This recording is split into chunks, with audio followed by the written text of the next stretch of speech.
I guess if we were, yeah, if Roger told me to do something then, and I said that I wanted to do it, I guess that gets us back to the Roger. Yes. Don't call me Shirley. Roger. Beat it. Hey, Buck. YouTube is up. Okay.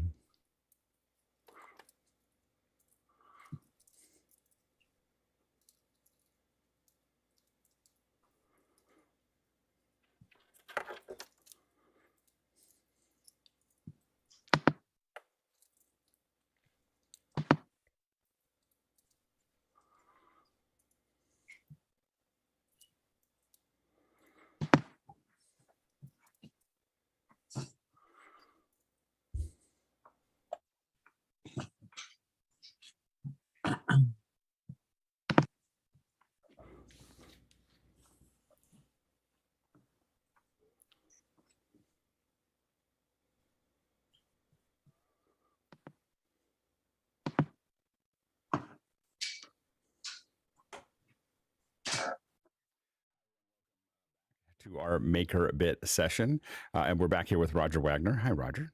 Hi, how are you doing? I'm doing well. We had so much fun last week making our super techie pizza box, our Tally Light, and so now we're going to finish it off, I think, and then move to the programming. Is that right, Roger? That is correct. Outstanding. So I think we had I got a bunch of cables in the mail. I think did a lot of us get the cables in the mail? I got a lot of them.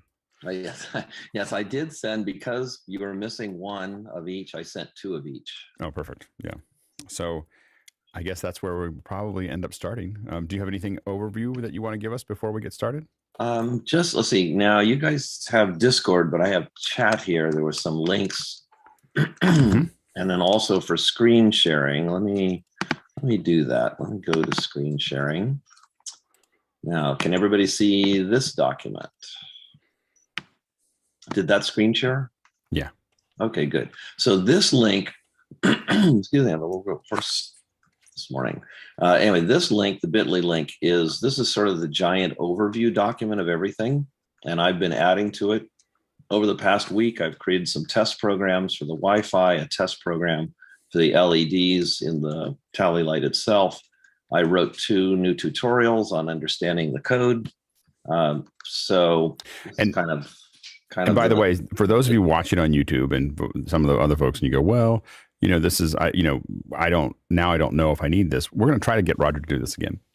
so we're kind of the test. We're the guinea pigs, and we've had a lot of fun doing it. I would highly recommend signing up.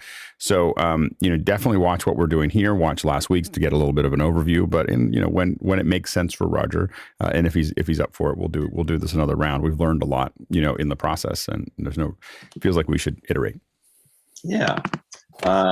And then the other thing, I'm going to put a link in chat, and then maybe you can forward it or do whatever we need to make it universal. But the bookmark that I just posted, last week, what we did was assembled the Tally Light, and that's what we've got over here in one of the other windows.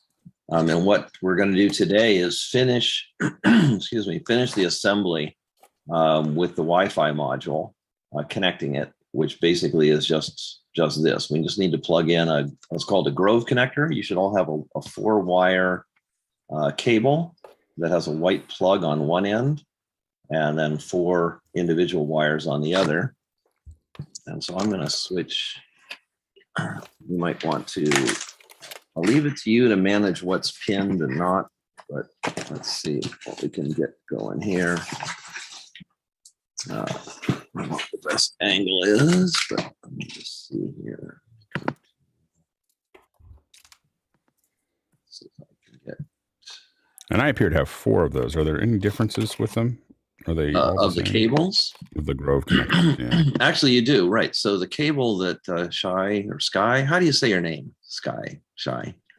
Yes, it's short for Skylar. So it's okay, Sky. Yeah. Anyway, the ones that he was just holding up, we've got one has 4 individual pins on it, or sockets, and then another one, maybe, I don't know, depending on what I sent, maybe one has a solid, like 4 Are they all loose? I don't remember what I Mine said. are all loose. Okay, Mine, then, and that's wonderful. That's wonderful. The reason for the loose ones, here we go. The reason for the loose ones is just that not every device has ground, power, and everything in the same order. Right. So you have more flexibility. So the documentation is probably better than the live feed, but what we want to do is one of these Grove connectors went to the LCD, and then you should have another one that's open right next to the MakerBit. And what you want to do is plug that into the Grove connector. There's a little socket, white socket right next to the MakerBit on the left. And the other end, we're going to connect to the Wi-Fi module. And this will look just like I said, the documentation has probably better pictures. I'm going to let you sort that out. And if for some reason you're having a problem with that, let me know. I'm going to close this. So it's the Grove connector right next to right next to where the MakerBit inserts. Yes. On the same side, because there's one on either side. So on the same side. On the left side. Okay. Let me get back to the side with the two Grove connectors. Yeah. So for instance, in my screen share right now, here's a close up. The one that does not have a socket in it, that's where the one in this picture that you see right here, that's where we attach the LCD. And right above that should be an empty socket that's marked analog. Good. Sky's got it. So this picture is not so good, but here, let me go to maybe a little bit. So this photo is just about as bad as it could be, but there's a white Grove socket right next to the black connector for the MakerBit. And it should be open before you plug it in. Yes, very good. I see that down there.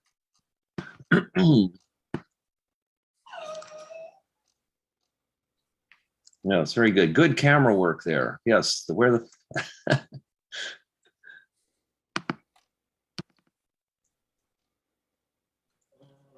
And then what you want to do is look at the pins. There are 8 pins on your Wi-Fi module. We're not using all of them. We're just using the upper 2 and the bottom 2 relative to how it looks in this photo. And you want the bottom 2 to be the white wire in black and the upper pair to be the red wire in yellow. That looks good. Dennis, yours looks good. The UK leads the way. That rhymes.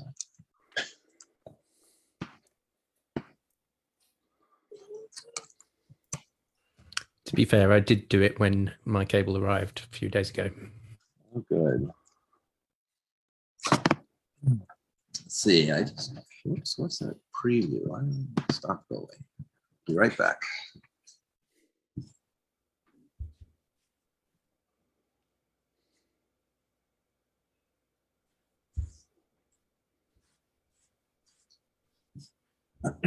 Sorry, I just put my Wi-Fi in a very safe place, and I had to go remember where that safe place was. So fortunately, I found it. Well, this will be simulated. We can do a lot without the actual Wi-Fi connection. So, but Alex, yours looks pretty good. Let me see. Let's make you a pin so I can see exactly what you're doing there. It took me longer to get the camera working on it than it did to the.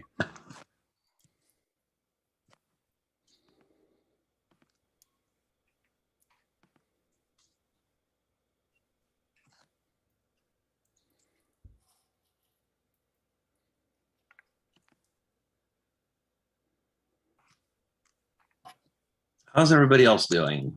There we go. So that looks. Yeah, it looks good. Looks good. Right. Let's see. Let me come back to me. Screen sharing. It says okay. Screen I'm sharing.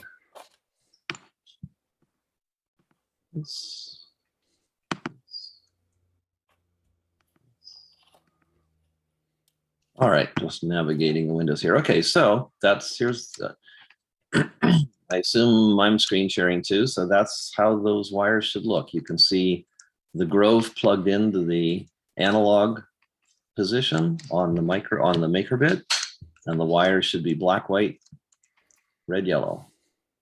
We good? Some thumbs up somewhere. And now, Roger, I'm going to have you take a look at mine just to be sure. okay. You happy? Oops. Let me see if I can get the focus. I don't know if when I zoom, does this zoom for you on screen share, or does it just stay the same? We're not seeing It's staying the same. Oh, okay. I didn't know whether Zoom worked. Okay. Well, I think I got it, Roger. Now I'm looking at my. All right. So here's what your final board should look like. The instructions have something with the Velcro dots. If you do that, this picture actually has the board a little bit close to the hinge.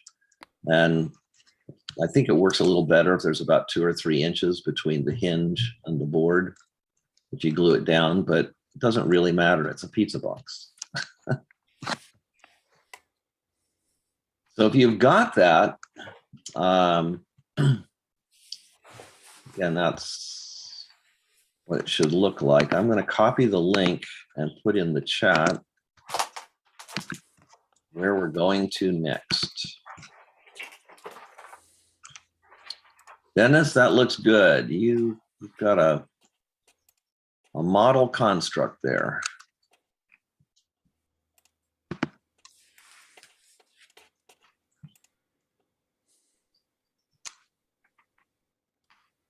All right. So anybody want me to wait before I go to the next step? I think we're good. All right.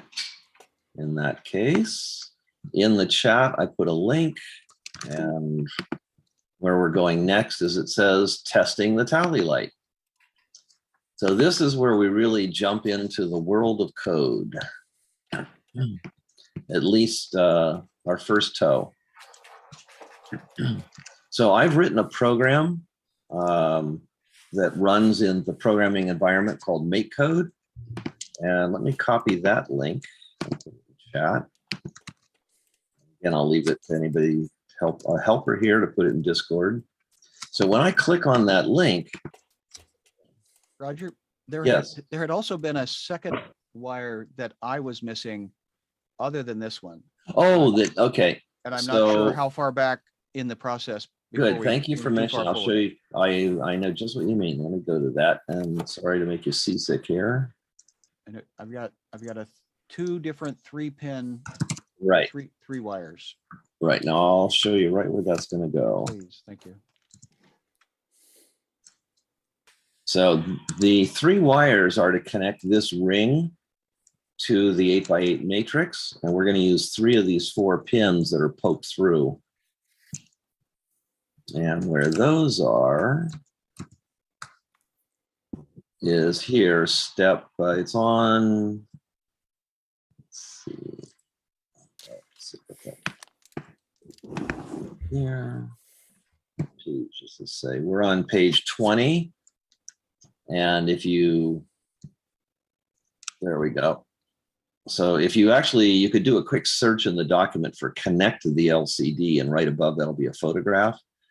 Right below the LCD are 3 pins on the inside of the box that are marked ground, signal, and +V. And our custom that we mentioned last time is when you have 3 wires of just various colors, we usually use the darkest one for ground, just as a rule of thumb. So this has the purple wire connected to ground, blue is signal and green is the voltage. And you're going to pay attention to those to match up the labels for the ring. So the ring of LEDs here has 4 pins coming through. You want the one that's marked input. And I also think somehow, I kind of recall that there's a problem on that. Yeah, so when you connect that, it's not the pin on the right. I think for some reason, what happened was, I think when I did these photos, I had a different manufacturer. So on the one that you're doing, let me just put this here and bring this up again. There we go. On the boxes that you all have, there are 2 pins for the ring. You want to connect this, the signal, the data in. I mean, the data out from here comes the data in here. You want to do the pin on the left because the rings you have 2 pins. The reason for that is you can daisy chain these. You can have as many, these are called addressable LEDs. Every single LED can be individually controlled for its color and brightness, and they can be connected together in a daisy chain of devices. So on the one I sent you, there's an error. I, of course, given a 50-50 chance, I picked the wrong one. But anyway, you want this signal connected to the one on the left. And so I'm glad you asked because everybody probably followed my diagram and has it on the right. So if you all could check, make sure that the signal wire, which on mine is blue, is just right next to the screw. The other way of looking at this is you should be attached to the pin closest to the screw on the LCD. So thank you for asking. That was probably a save for our next step. I don't think I quite understand. Oh, okay. Sorry. Right and left are next to things is hard. I know. So that's why it's the next to. There's a screw on the very corner of the LCD. We got a pointer. There we are.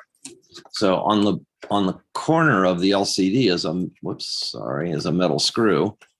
And there are 2 pins coming through the cardboard from the ring. I'm seeing when you're showing that, I'm seeing your screen Oh, share. flipped? Oh, no, I'm seeing the wrong page. Okay, I got it. No, hold on. Okay. Sorry. Yeah, that one. So the one I don't have it. Yeah, I got it. I have it on my camera now. Yeah. So Yeah, as I Dennis. understand it, I've soldered Yes. it because I didn't have the correct wire at the time, but I've soldered it to the wrong pin. So I'm going to have to undo it and redo it. So right. it should be on the one nearest the screw Correct. rather than the one I've got it connected to at the moment. Yes, and that was my mistake somehow in my diagram. Oh, got it. I got it. So the one that is marked white data should move to the one that's not really marked. Yes, correct. I got it. Okay, that makes sense. So there is a rule that I've learned in life is the first time you do anything, there will be mistakes. Yeah. This is our first time. So we do want the pin that's not marked. Got it. All right.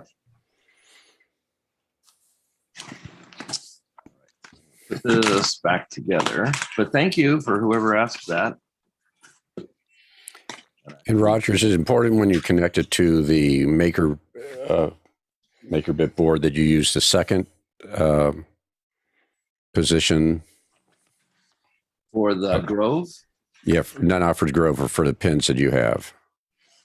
can you say the second position? And the MakerBit, sorry. So on the MakerBit board, that's where the other end of that gets connected, correct? No.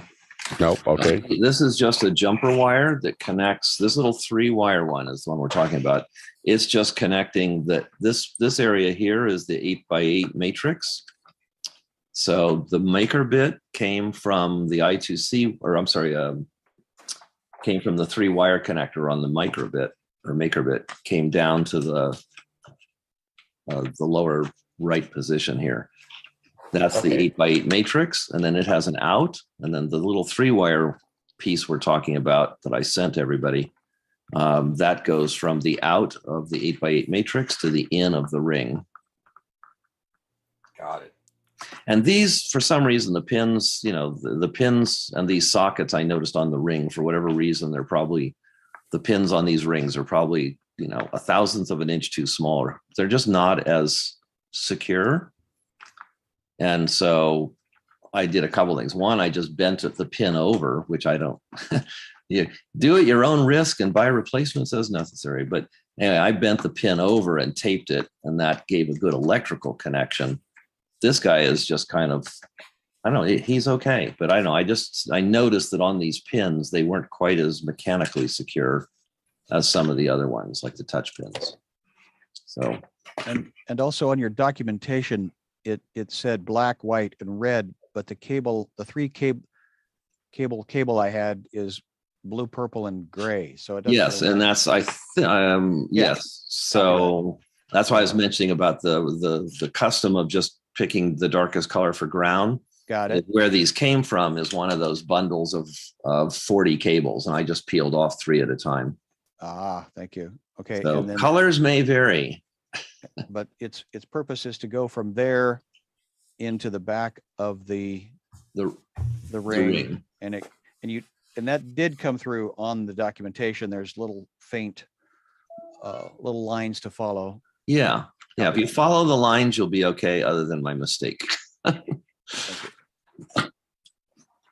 Catching up. Thank you. Well, what was it today? There were 2 choices in the education hours today. There was an expert who's a bad teacher, or a bad teacher who's an expert, or something, or I forget what it's something like that.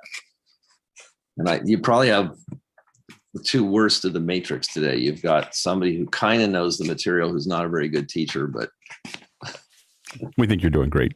We're having fun. All right. Okay, so thank you, by the way, for that that pause that refreshed was vital. It was. I've got mine pinned in properly now. I feel like I'm a success. All right, well, now we come to the scary part. Let me go back to testing the tally light. So everybody do your best to get to that. And on that first page, sorry if I scroll too much for good video here. There's a link. It says click on this link to open the editor. And so when you click on that, you should get this screen. When I click Windows, the share, I can't quite see what share is sharing here. Oh, there it is. There I am. Good. All right. We're good. We're good. All right. So welcome to MakeCode. Now I'm going to give you a quick, so I don't know if someone was watching the video on their computer, you might want to make one window smaller or something, because we're kind of going to be going between this Google Doc and the code window. But for now, I'll come back here because there's at least some illustrations. When you open MakeCode, actually, sorry, I'll go back to MakeCode. When you open MakeCode, let me just explain what we're looking at. On the left, if you see this blinking, it's pretty neat. This is actually a running simulator of the code. So the program that opened here is a computer program that uses blocks instead of text. And the advantage of that being that if you want to, add some code to something, you drag a block in, sort of like a jigsaw puzzle piece to build your program. So you can't make any syntax errors. You can't forget to put a semicolon or a close bracket, or use a curly bracket where it should have been a parent or whatever. So on the left here, this is actually a running program. There's a little stop and start button. The edge of the MakerBit, each one of those is one of these pins we've been talking about, those wires that you were connecting. All of those wires have numbers, and this represents the pins that go to the RGB, those addressable LEDs. So this is actually kind of, doing a simulation of the pins that are being turned on. These 3 here are the ones that were connected to your single RGB LED in the middle of the ring. And in the simulation, you can actually do inputs. There are buttons as part of the MakerBit. You could click on those. You can actually tilt it. There's an analog input. And if your program had an analog input, you could actually adjust the slider here without the MakerBit being attached. So just to digest that for a moment, you do not actually need a physical device attached to do a fair amount of debugging. Now, there are things specific to the MakerBit, like touch sensors, that this simulator doesn't know about. So we can't simulate the touch sensors because it doesn't know about them. But for anything else in these other categories, the simulator is a way of testing things. Because that uses a fair amount of screen space, I can click on this little less than symbol here and move that out of the way, and I'll have more space to view my code. So the program here is, and we have a section coming up where I'm going to explain the program. But for right now, what we want to do is download it to your MakerBit and see what happens. So I'm going to take the USB cable from the tally light, and I'm going to plug that into my computer. And so depending on whether you've got which model of computer, PC, Mac, Chromebook, your USB plug could be anywhere, but plug the tally light in.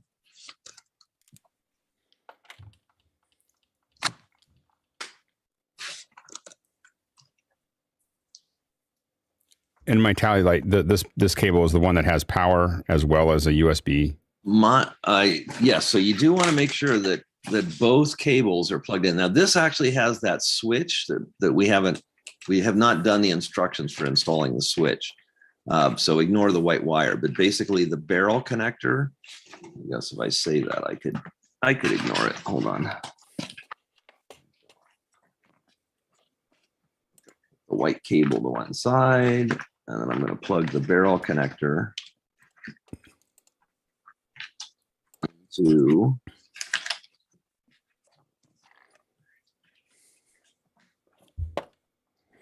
so barrel connector is plugged into the MakerBit. That's the main power source. Right. And then this has a micro USB cable, and that's got a flat side. The flat side is kind of away from you if you're looking at the matrix. Once that's plugged in, it doesn't go in all the way, but it can kind of tell when it's secure. There we go.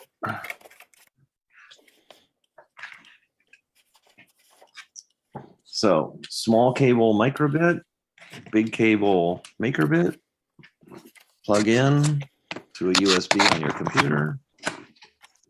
And by the way, on the pizza box, there's actually a place where this cable tucks in pretty nicely just above this little flap.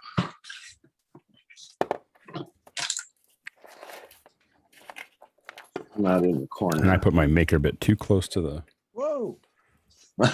What? I don't like whoa sounds. That's like your doctor saying, oops. Oh, sorry, Mike. I'm sure we can sew that up. And whoa is that thing's lit up as soon as I plugged it in. Yeah, it's good. So yay, is that a better sound? Yay. Yay. Oh, and Dennis has the test program already downloaded. Wow. Yep, I discovered that it wanted me to pair. Yes, so that's the what we're going MakerBit to do software. right now. That's what we're going to do right now. So on the down to the right of the download button are 3 dots, and mine's already paired. So I probably should plug in a MicroBit that's not paired if I have one. Hold on. Let me see.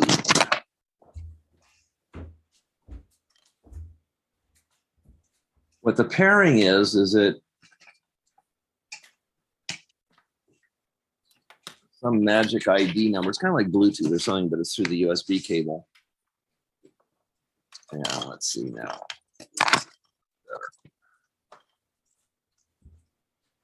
There we go. All right. So this MicroBit has never been connected.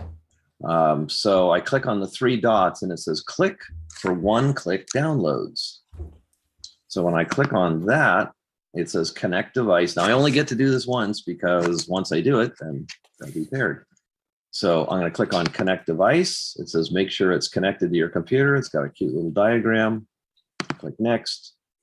Pair by selecting something on the next screen. And here it is. It says BBC MicroBit connect. Once I've done that, now it says, oh, great, it's connected. That was fast. So now here where there used to be a little down arrow, it's now an oval. It's kind of the logo of the MicroBit. And what that means is I can download this program to the tally light by clicking the download button.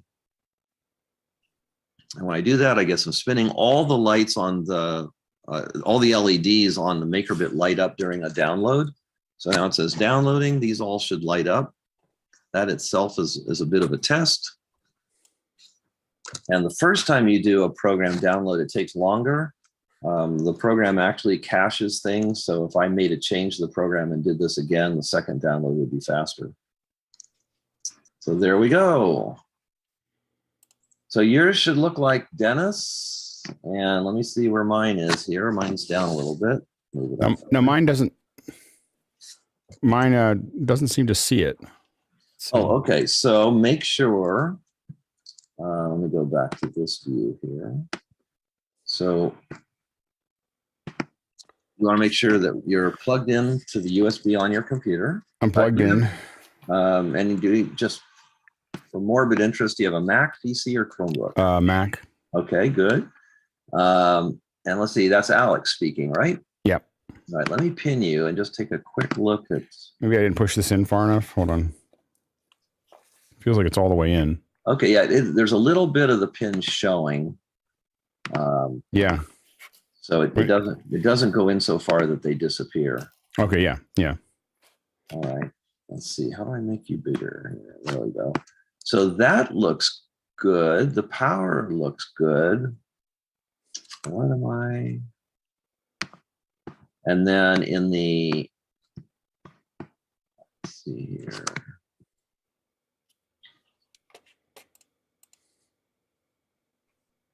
Yeah, it looks, everything looks okay. All right. So, click on, just try it again. Just click on the three dots and say connect device and kind of just go around the block once on it. Okay. So I'm connecting to device. It says make sure your microbit is connected to your computer. Okay. Next. It says pair your microbit to the computer. And then I hit next and it just says no compatible design. Device? Device is found. Okay. That might mean it's okay. So let me give you the workaround for now, and then we'll come back to you because there might need to do something. So if it's not paired, you can still click on the download button. And when you do that, actually here I can simulate that. See where it's in the three dot menu, see where it says download as file? Yep, I see it. If you click on that, and this will be helpful to me, do you get a window that shows? It's downloading right now, I think. Hold on. Okay. It's downloaded. Okay. It should be about 1.5 megs. Right. As far as, what I was going to say is what you want to do is the microbit should show up as a device. Like a place that you can download to. Yep, I see it. Okay, so you want to download to the microbit as a device. Can I just drag this hex into it? Yes. And the next time when you get the download option, if you can actually choose where you're going to download to, and you can just download directly to the microbit also. But yes, what you said was exactly correct. The way to manually program a microbit is to take any hex file that's meant for the microbit and drag it onto the microbit as a device. Sorry, Roger. Apparently I was on the wrong MakerBit window. So now that I'm there, it's downloading, but I kind of missed that part. So sorry. So the download should be if as long as you can do the paired device. One thing that comes up though is some of you actually have two tally lights, and MakeCode is not smart enough to ask you which one you mean. So only one tally light should be plugged in at a time for the actual download. I'm not sure if that's quite. And Sky, if yours didn't show up as being not available, then you just download it. You didn't need to do that extra step. Right. If you have this oval with the two dots, then you don't need to worry about the download button. It's automatic. When you click that, it'll spin and it'll download the code. Okay, it's spinning. It says microbit, untitled hex, and it's still spinning. Now download complete. Oh, sorry, big window. It says download complete. Hit done. And now what you want to do is if you're doing it manually, you want to move, if that's in your downloads folder, since I can't see where it down, you want to drag it onto the microbit. And the microbit should be sitting on my, there it is. I see it. Hello. So now I dragged it onto my MakerBit, and it the MakerBit then restarted. Like Yeah. it just stopped as soon as it got that file, Right. and then it Mhm. no more lights. Okay, so during the download, all the lights come on. And then once it's downloaded, they should blink like we can see in Dennis's video or on mine. So this is the, What's interesting is when I go back to the MakerBit, yeah. it's not showing that file there. Oh, right. It disappears. It's just the how they put files on. The file doesn't stay there. It's a bit of a smoke and mirrors thing. It pretends to be a drive. I got it. Okay. Just long enough for you to put a file there that then gets moved into the working memory of the MakerBit. Got it. But we should get the blinking. So one of the things to check is you'll notice in this program there's an M, and that should appear for just a second when you first power on. So one of the questions is, gee, how do I know my program is on the MakerBit, right? Yeah, I just got an M blink. Okay, so if you see the M, the only way that could be there is if the program really did get downloaded. So that's kind of the first diagnostic. So on a Mac. Well, and by the way, when I kind of power on and power off, I just do it by disconnecting the computer USB, since the MakerBit and the barrel. It's just hard for me to reach. Oh, okay. You can do it however you want. So I definitely have some lights blinking. Oh, good. Then that's correct. Now, what about the RGB LEDs stuff here? I notice on mine, I don't see any lights there. I see. Mine doesn't look quite right. Oh, so on mine, one of these little wires popped off, for example.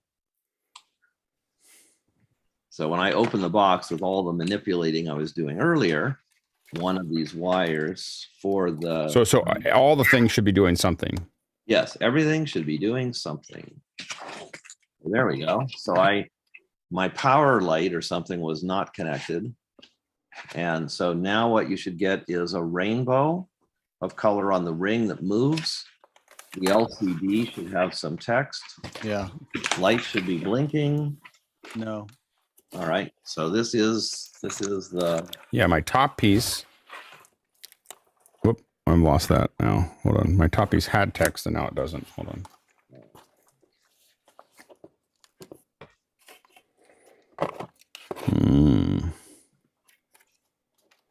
Well, actually, you're right. If I don't know how many of you can put your tally light on the camera, but it's kind of nice. I can see Dennis has a flashing one. Alan has a flashing one.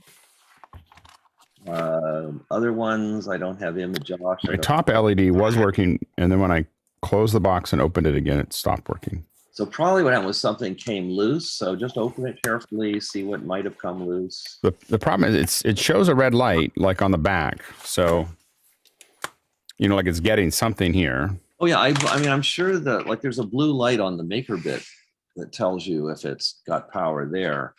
And then really kind of one by one, all I can say is like, depending on which one's not on, generally it's going to be a wire that's come loose. So, but like the connection between the MakerBit and the LED is one of these what do you call them? I mean, they're pretty. Grow? Yeah, they're pretty grow. The grow cable seems like it would be hard to not have connected the correctly. Grove, actually, you've only got two Grove. One Grove goes to. Oops, sorry. No, but I'm saying the one that goes to the LCD at the top. Yes. Is a fixed Grove, and they're both in.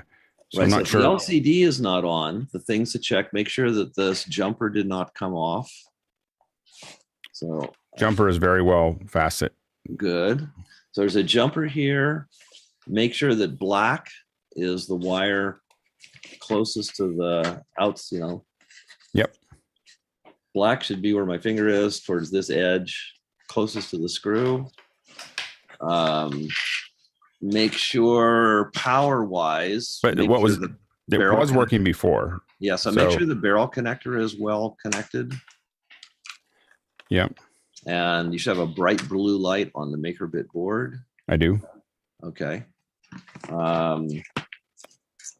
And so are there no lights anywhere, or just some lights and not others? So all the LEDs are working. Oh, that's good. Do they blink?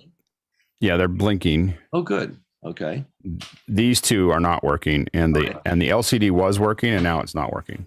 Okay, so let's take a look at, just to make sure that something's not like, I don't think it's shorted out, but just double check the LCD wires. So you've got 3 that go to pin 6. So on the MakerBit. Wait, are you talking about the LCD at the top? No, I was going to look at I was going to work on the ring and the square. Okay. So there's a 3-wire red, black, white connector that goes to pin 6 on the, and actually, oh, by the way, that I seem to remember I might have misinstructed you guys on that also. So now I remember that. So here's something I do want you to check. You've got a black, red, white strip of pins on the MakerBit.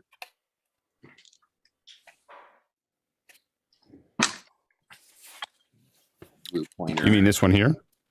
So there's a row of like 12 black, red, white pins. Right. Well, is it? And I think last week I might have told you incorrectly. The instructions are correct, but I think that the teachers misspoke. You want to make sure that this black, red, and white set of sockets is plugged into the second position. In the end. Yep. Mine's in the first. Yeah, that was me. I would fire that guy personally, but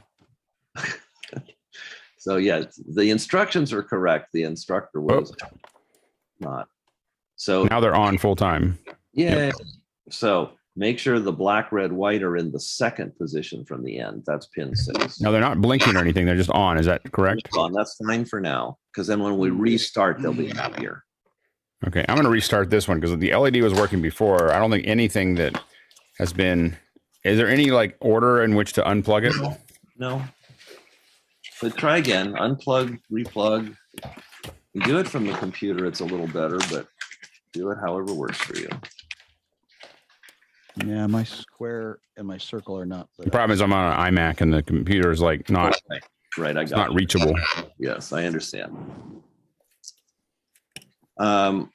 So anyway, mostly it's whatever, if there's anything that's not working, most of it is always just a wire that didn't get connected. So what I started to say was you want this red, black, red, white connector on the second set of pins from the end.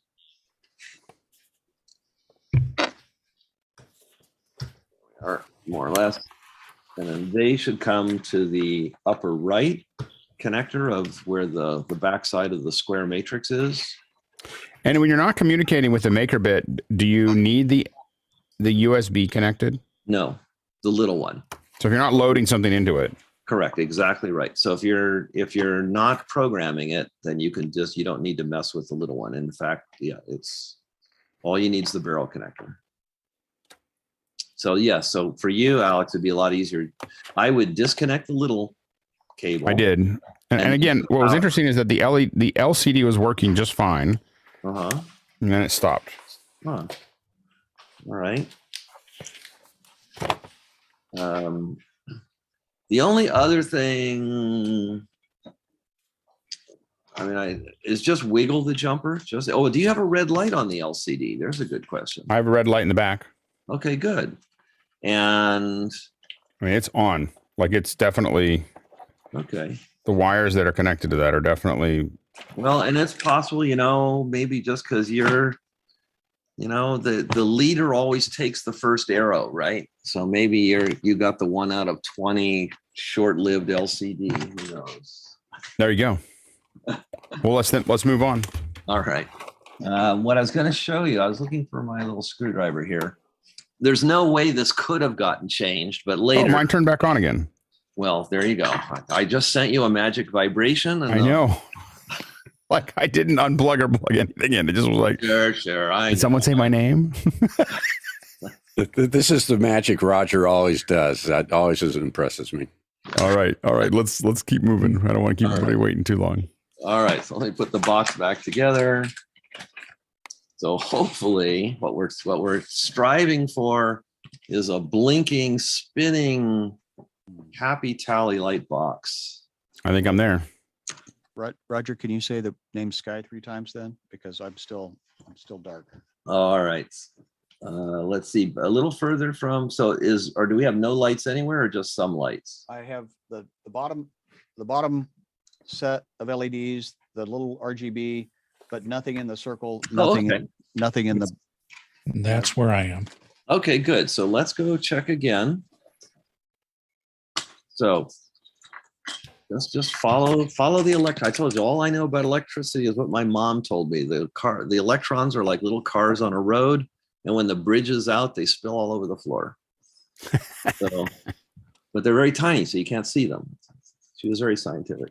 Anyway, black, red, white strip, 12 pins. Make sure that they're plugged into the second position, not the outside position. That's pin 6. And there's a little 6 next to it somewhere, I think.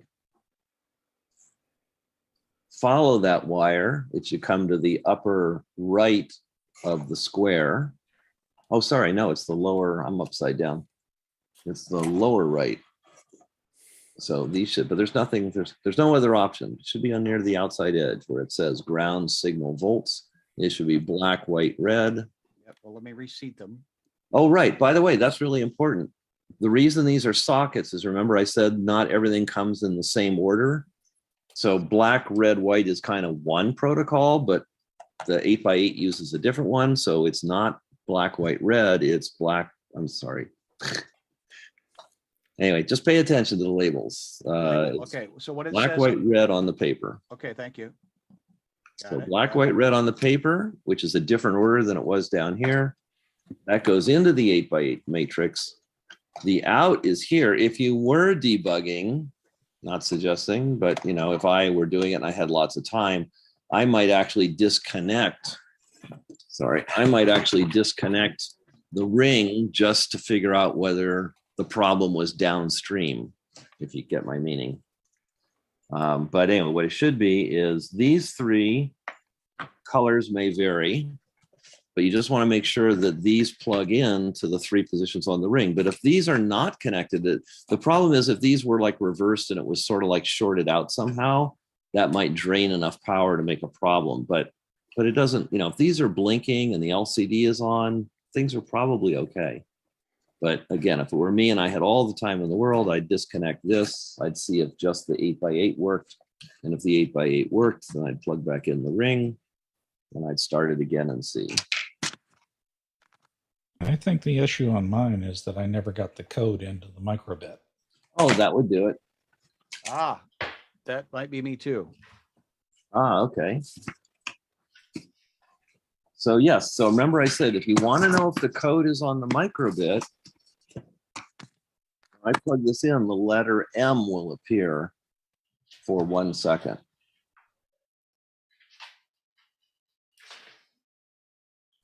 And that's how you know your code is actually on the MakerBit.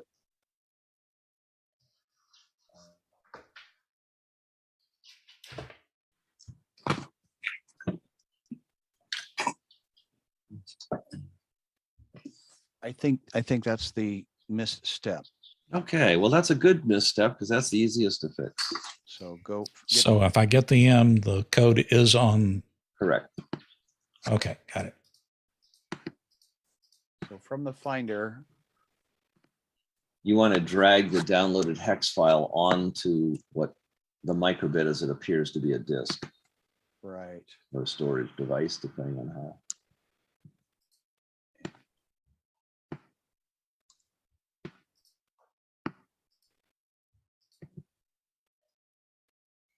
Huh? Yes. Oh, right. You got to plug the USB back in Oh, right. Yes. because we said Indeed. unplug it. Plug that back in. Okay, there's a white light underneath it. And looking at my Finder says I have a MakerBit. Okay. I good. got details on MakerBit HTM. Right. So you want to drag the file in there, but it's an illusion. It's only a mechanism for putting a file on there. It never really appears. So you drag the file into that directory as though you were going to save it there, but immediately the MakerBit will disconnect, restart, and then there should be an M on the MakerBit showing the program was. Okay, that's the part. So do I reload it? No, just do it once. Do you have a hex file on your desktop? Yes, I do. Right. So you want to drag that onto the image of the MakerBit just once. Okay. I mean, there is one sitting there currently, but Um, do it again. I mean, on the MakerBit file? Because on mine, when I open it, it just says details and it says MakerBit HTM. Correct. That's the two things that I have looking Right. on my. Is that what I Right. should have? That's your target. So what you want to do is drag the hex file that you downloaded That's into missing. that window. That's missing. Okay. And it'll never stay. It's just a portal. It's a magic portal. Okay. It's looking like it wants to try to load. There's blinkies happening on my over here. It's ejected the MakerBit, turning it Good. off. And there's no lights here on this MakerBit. I'm sorry. Now what am I? Oh, so after all that happens, there should be an M that appears for 1 second on the face of the MakerBit itself. It might have, but I was looking at the screen. Oh, it's okay. I mean, one of two, the two things that should happen is for 1 second, there should be an M on the MakerBit that proves there's a program there. And then a second later, it turns off and then the tally light should start blinking. Yeah, Sky, is your tally light blinking on the box? No. No. Okay. Okay. We might have to move on. Okay. Let's see. We can always come back to that. What I'd like to do is sort of explain how the program. So some of you at least can see functional tally lights in some of the windows. So it looks like we've got Tom. Oh, except Tom, I don't see a colored ring. Or is that just Right. Oh, so Tom has an 8x8 matrix, but no colors on the ring, correct? Tom, oh, you're muted, Tom, so I couldn't hear. Oops. There we are. Correct. Okay, so later you just want to check the pin connections. Remember last week I misspoke and I had one of the wires where it says white is incorrect. It should go into the pin that's not marked. While you're doing that, Alan, that looks pretty cool. I have to say, on the video, Alan's looks pretty cool with the rotating color ring. Oh, there we go. Tom, that's it. Look at that. Look at that. Now, maybe I'm just easily excited, but at the end, in this process that we're doing, these are the superpowers that you all will acquire. I mean, imagine being able to take and make any colored, any pattern of lights perform with any color, speed, and movements that you want. So that's what we're going to be able to do. So what I'd like to do now is go back, and this may take some window. I'm going to leave window management up to you, the viewers.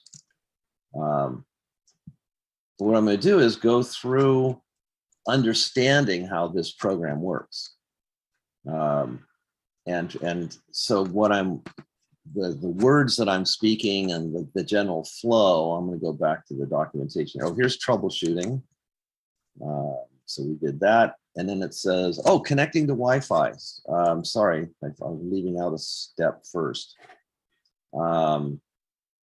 Let's program this just because let's do that.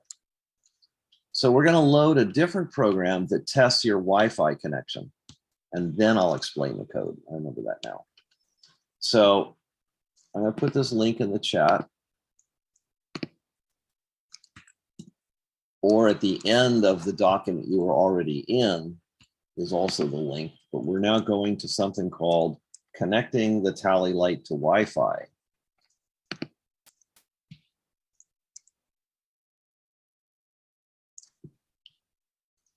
So there's a link here to a MakeCode program. I'll put that in the chat. When I click on that, it will open up a new MakeCode program.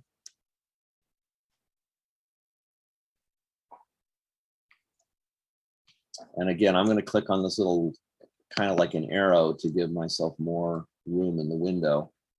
But the most important thing for you to see here is it's got two boxes that say Wi-Fi network name and password. So this is what you want to edit.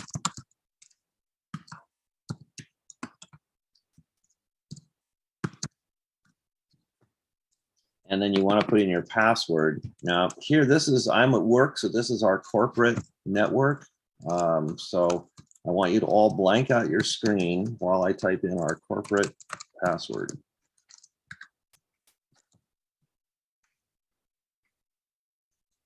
You're all muted, so I can't get any audience reaction. I just want to check if this one has your Bitcoins also in it. Oh, right, I forgot that. I always use that as part of my, hold on. I always use my Bitcoin number as my password because they said it's the most secure in the world.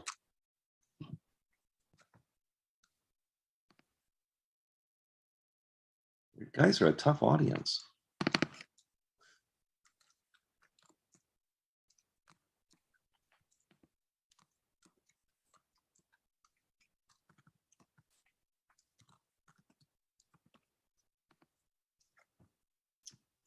So what you want to do is put in your Wi-Fi network name and your password, and none of this is all on your computer, and I'm the only one screen sharing, so you shouldn't worry.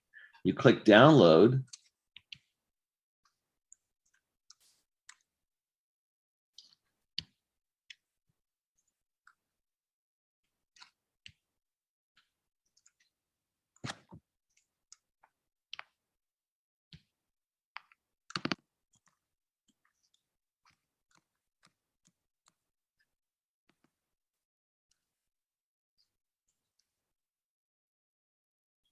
So I've done that. All right, and then when you download that to your computer, we'll go back to the instructions here. So here's the written instructions: Wi-Fi name, password, you put that in, you download, and what you should see on your screen, I wonder if I got mine. Oh, right, this is the Tally Light program, right, yes. So this is the Tally Light program. So what should happen is when it starts up, it should tell you a voltage, which may or may not be correct.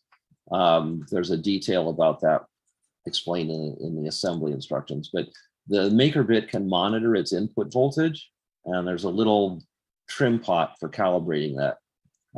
So if it says 3.3 on yours, don't worry. But anyway, it should say Tally Light and a voltage, and then it'll say connecting. And then with luck, it'll eventually say Tally Light 1 ready. Oh, look, Tom Ferguson. It looks like it says Tally Light ready. Huzzah. Dennis. Wow, Mazel Tov. All right. And I see Dennis's has got it going at this point. Right. So we're going to use Dennis as our sample because he's got great camera angles there. So let me explain the way the Tally Light works. And again, if I know our group here is at various degrees of completion, but just in the interest of some continuity here. So the way I did this is S stands for standby, and you actually send a signal to another Tally Light anywhere in the world. Actually, you guys are all, now that I think about it, you're all connected. All right, so tell you what here, this could turn into a fun train wreck any second. But for the moment, I'm going to assign Dennis and Tom as partners. All right, and this will be like a first time ever thing. So Tom, don't touch anything. Dennis, and nobody else touch anything. Dennis is our lead actor right now. I want Dennis, he has a message composed on his Tally Light, which is S for standby, space, and 6 is for 6 seconds. And on the tally light board is a touch sensor that says send. So I want Dennis to not touch anything else other than the send button. Okay, pressing that now. Once. And let's see. But I Not didn't sure see anything anything happened. change on your screen. Oh, right. Sorry. Somebody else touched something. So see where it says standby time 3, online time 5 on yours? Yep. So anyway, okay, this is the bit of the train wreck right now. We're all on the same channel. We are all in both a command and a receive condition because we're all linked through the internet. So, except mine's not online right now. So just for fun, let's have Dennis try it. I want Dennis to push the button above the green light. It may or may not be on right now. Mine's still in the test mode, but see, there's a button that's a touch point for standby. You can zoom out a bit so you can see what I'm doing. Yeah. So there's a touch point So for standby. this one here. Yeah, touch that and let's see what happens. And then see your ring counting. Oh, right. So I don't think we're really connected somehow, which we should be. But now touch the O for online. And we get 5, 4, 3, 2, 1, 0. And now the ring counts down 6 seconds of online time, camera time. So if I'm watching this right, Dennis plugged to that push, and I saw Tom Ferguson's. Oh, did his respond? Oh, good. Yes, that's exactly. Yes, it did. Oh, wonderful. And mine responded too. Wonderful. Well, that's what's supposed to happen. So Alex, it's a historical moment. He says, yeah, but mine's not working. It's not history for me, but you're muted. Mine's working, but I'm not sure if I'm getting, I don't understand the command. Like, is it But I getting know the command? it's okay. It's the fact that it worked. This is a dancing bear at this moment. The fact that it worked at all and that some of the units interacted is actually quite significant.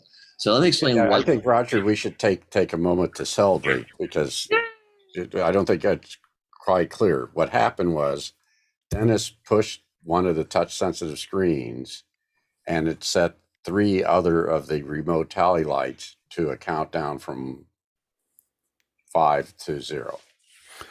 And then the circle went around. If that's let me explain the protocol and what really works. And like I said, it's a little the out of control part here is you all have boxes and we are all commanding each other's boxes because we haven't set them up to be a client and host. You're all hosts, but we're all in the same channel. So let me explain how the channels work and how they would normally be separated in practice. So I'm going to go back to the code here. And this is for the tally light. You'll notice that right below your network name and your password is a project name and a group. So in Zoom language, this would be like your meeting room or your meeting ID and your room number or something. So any 2 people, 2 or more, pick a project name. So maybe it's Alex and Dennis. And then even within that, we pick a group. So we say, okay, we're going to be in group 27. So Alex and Dennis agree on a project name and a group name. And when they do that, their 2 tally lights are communicating on that channel. If that makes sense. And then the dual mode variable, true or false, this just has to do with if you're just at home and you're just experimenting with your tally light. If you set this to false, it's not going to sign on to the network. It's not going to try to send or receive messages on Wi-Fi. So dual mode just means whether you're in this network world or not. And then each station can have a number. 1 is the host, and anything more than 1 is a client. So as a client, you cannot command, you can't set online and standby times because you're just a client. Does Does that make sense so far for the hierarchy of the tally lights? Okay, so for the commands, whoops, let's get rid of that. The way the commands work, scroll down, make that bigger, is you have eight buttons that you can use to compose messages. So the idea is you type in you could write your name slowly. This is like the beginning. This is like 1990 all over again. The interface here is not an alphanumeric keyboard. I just did the simplest I could. And so there's a message protocol. If there's an S, a space, and a number, that means the standby time is whatever number of seconds. So you would put, and then the LCD automatically fills it in for you. So when it first starts up, it says S space 6.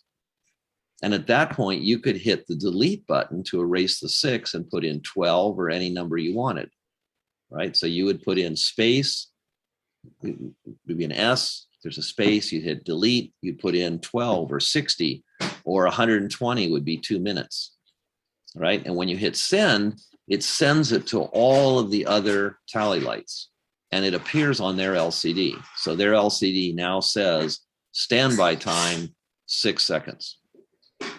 The online time is done the same way. After you hit send, after you do S space 120 and you hit send, the line auto fills with the letter O, a space and a 6. And you could delete that and you could say, okay, my online time is actually 3600 or something. Again, just because for simplicity's sake, everything's in seconds right now. This is a demonstration. This is a proof of concept, not a completely developed device. So now you have sent the other unit a number for standby and a number for online. You hit send for each one. You hit delete to edit as you wanted to.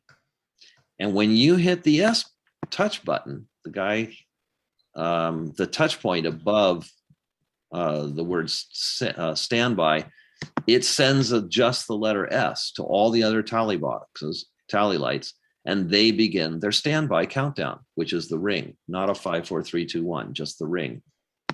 At the end of that, you manually send the letter O by typing an O and hitting send, or I'm sorry, not typing, you hit the button, the touch point. It sends the online command that starts a countdown, 5, 4, 3, 2, 1. And then at the end of that countdown, you get a ring. So my paradigm here was the idea, again, this is a prototype proof of concept only, but the idea was that somebody on camera who sees a number on a screen that says 1:17 and says, I have 6 minutes to talk, there's a lot of cognitive processing necessary, right? What is 6 minutes minus 1:17? Or is 1:17 the time I have left? And gee whiz, I wonder why they use a colon. Why didn't they make the colon blink? Who knows what they're thinking? But that's taking away from their talent processing ability.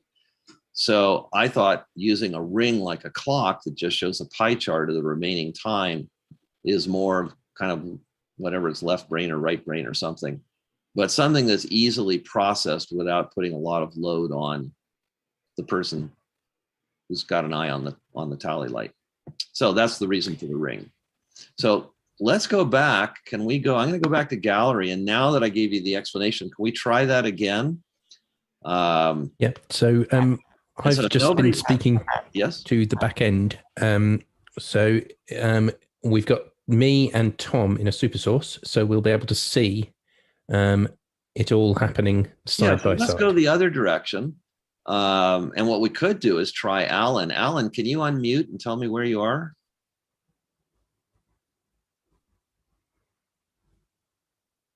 Where am I? Yes, and on the planet. On the planet, New Brunswick, Canada.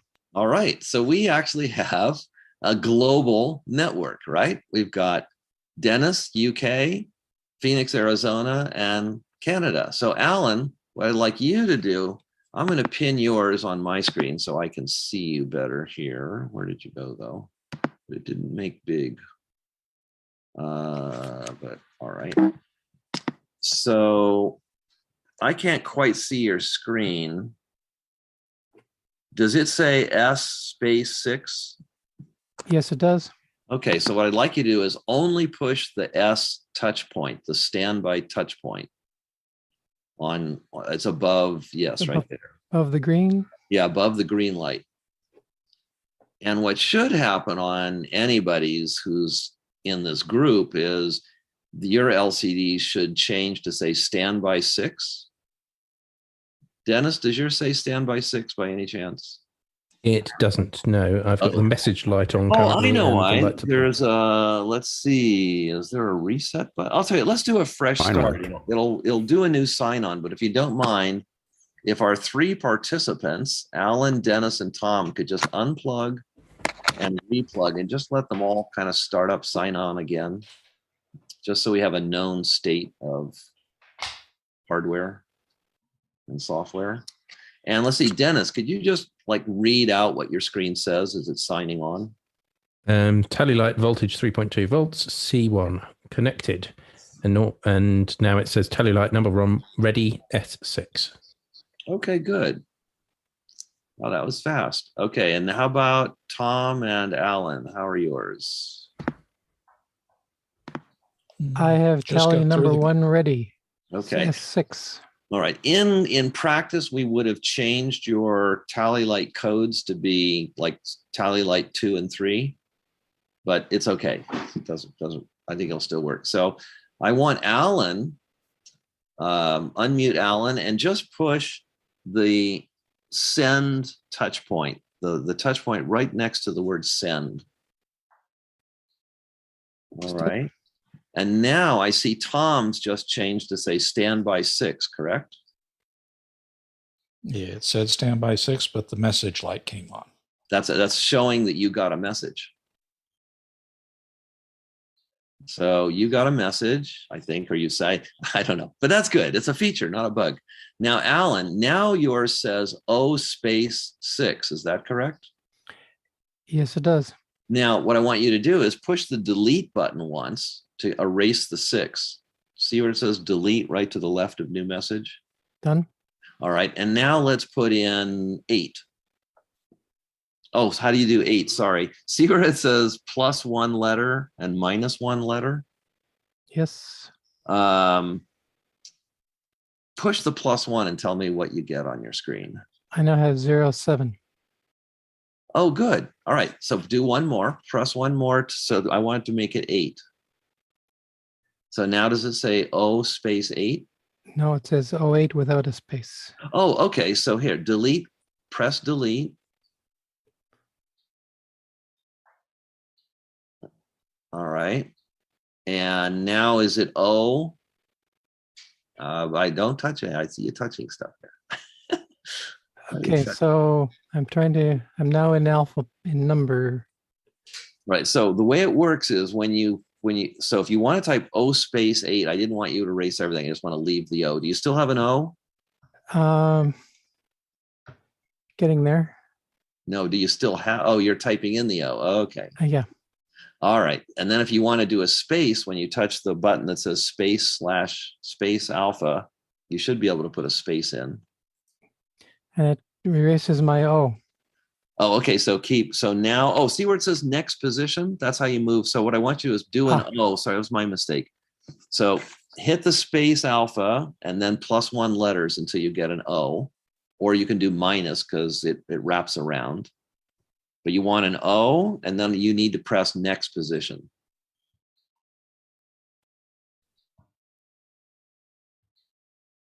Okay. So if I delete, do I delete everything? You want to end up with an O, a space, and then the number 8. And you do that through using plus and Y minuses. You use either touch number or space alpha to go between whether you're entering numbers or letters. And after you get each one correct, you press next position.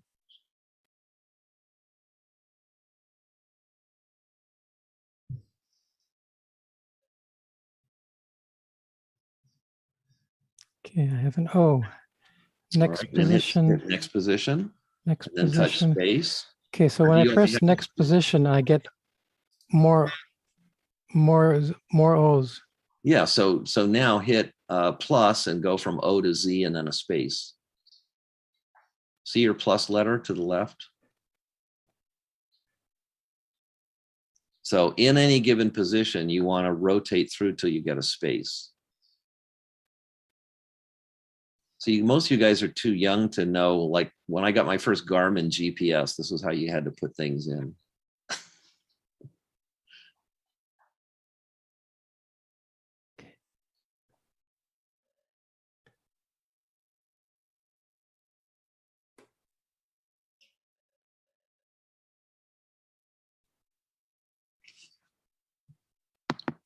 Now, when I see that, I can't quite make out what's on your screen, but what do you have there now? Okay, I'm now cycling through. I'm trying to get numbers, and I'm only getting letters. Oh, that's right. So push the number button just to the right. Go there. Yep. Now you're in the number mode. That's it. Now do plus and minus. And I'm still getting. Still getting letters? Still getting letters. Oh, then that one, the number should have changed. So, all right. Tell you what, we'll go to a backup position here. Dennis. Okay. Can you push? Well, that's all right. Let's just do a demo standby because we have that much. Dennis, can you push the S button? The send queued touch point above the green LED. Standby queue to that one. No, you want right. Standby queued, right? That touch sensor. Yep. And let's see, did it take? Oh, there we go. There we go. So if you notice, both Tom's and yours and Alan's are counting down, correct? Yep. Correct. Yes, they did. So we had a little rough spot on entering the command there that I'll need to revisit. But the general theory of operation is you build a line of text with either the delete or next position to kind of move your cursor. I don't really have a cursor. You can do +1 or -1, and then you're either in a number mode or an alpha mode. And the message is either S space time or O space time in seconds. And then when you push either standby or online, it says do it. And then all those units were all synchronized. So what we've done is we've sent a message between units globally, between Canada, the UK, and Arizona. We've exchanged messages. We've initiated a command, and with a pretty, I would say within a half second of synchronization, which I know in video is a lot, but in terms of a user interface, we were able to send out a global message to within about a half second of synchronization through our Wi-Fi connection. Yes, Alex? And we also have the inaccuracies of, it's probably closer than that because we have the idiosyncrasies of the latency of Zoom. Oh, that's true. I hadn't even thought about that. You're right. Yeah. Okay. Yes. So now if you're okay with that, can we go to the code and understand how this was programmed? And Roger, Yeah. I have something I have to do at 11:30. Okay. I'm going to let you keep on running with everyone, and I'm going to watch the video and catch back up again. Okay. But thank you so much for your time. This is great. We got I can't believe we've got a bunch of pizza boxes talking to each other all over the world. Exactly. That's great. Thank you. All right. Thank you, Alex. And for those who are having some technical difficulties, we do have after hours, so we'll try to work through the magic. But we have 3 communicating right now, which is pretty amazing. Yeah, and I think it's pretty neat that we span a good part of the globe. So, Roger, your programming that you're having to do through the touch buttons, once we get to the maker code, you could actually pre-program a number of these messages. Oh, anything, yes. Yeah, the whole goal of knowledge is power, right? So once you understand how these components work, then So what I was playing with was not having to program 5 seconds, 8 seconds, but, program so it would choose between those. So you could have a set of selected messages that you could easily scroll through, either on the LCD or times for the timers. Yep. Yes, that would do it. All right. And it looks like we're doing pretty good. We still got 18 people in the group. Oh, by the way, it's an hour and a half. Should we do like a little 5-minute bio break where I promise to not jump too far ahead, and then I'll answer questions? Or does that just happen? Well, I think we may have, you may want to bio break. I'm good. I'm good. I have an iron bladder. So. But I think there will be times when people fade off of this. So we may have to do the third edition when we get everybody back on and do another straight programming day, because we spent a part of this day not programming, but actually debugging. But that's part of the process. All right. Yeah, So how would you like to proceed from here then, John? You're the new captain. If you've got a bigger hammer, I'd love to get my little lights to shine, but I've plugged, replugged, seated and reseated. Okay. Powered and repowered. All right. So those are my three big hammers that I'm aware of doing. Okay. But now even the little lights down below aren't happy anymore. Okay. So one thing to do is, but I do have tally light voltage colon. So that tells us at least that's working. Which it wasn't. Yeah. So we loaded the software to that. Box. Let's see. I'm trying to figure out, for some reason I can't do. It's not. Where do I make you full screen? Okay, hold on. I'm just trying to figure. I'm fighting with Zoom here. All right. So,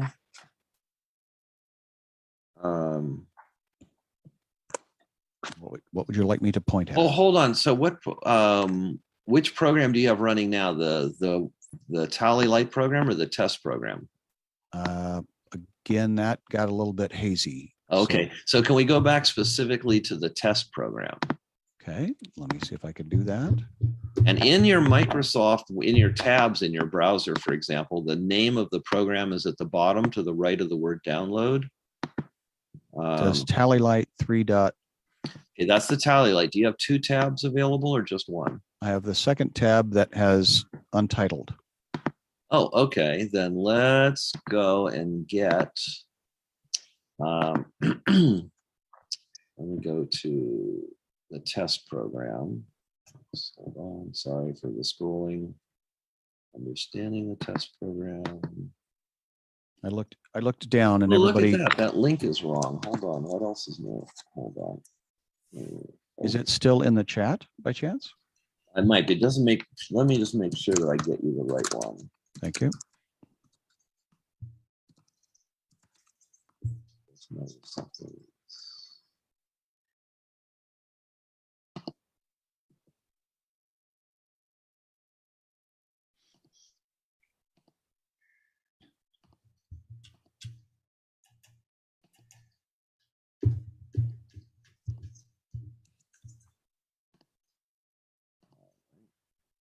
So I have an update on my number light.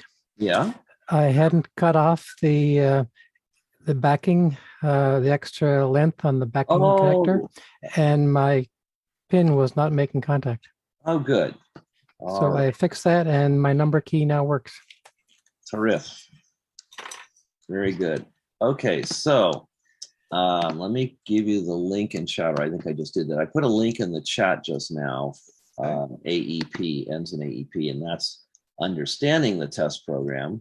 Yep. But I think hopefully, there we go. If you click on the word test program and that document is underlined, this is what I was trying to find my way back to here. Okay, it's firing up. Chat, the links that begin with make code actually will open up the editor. Okay. To the Tally Light test program. Okay, I've got that. That's the one you want. That doesn't test Wi-Fi. That's just to test lights, RGB, and all that stuff. So that's the one you want to click download on. And got it. If you've got the oval, you don't need to do the files. You just click the download button itself. Okay, that is being downloaded. All right, mine too.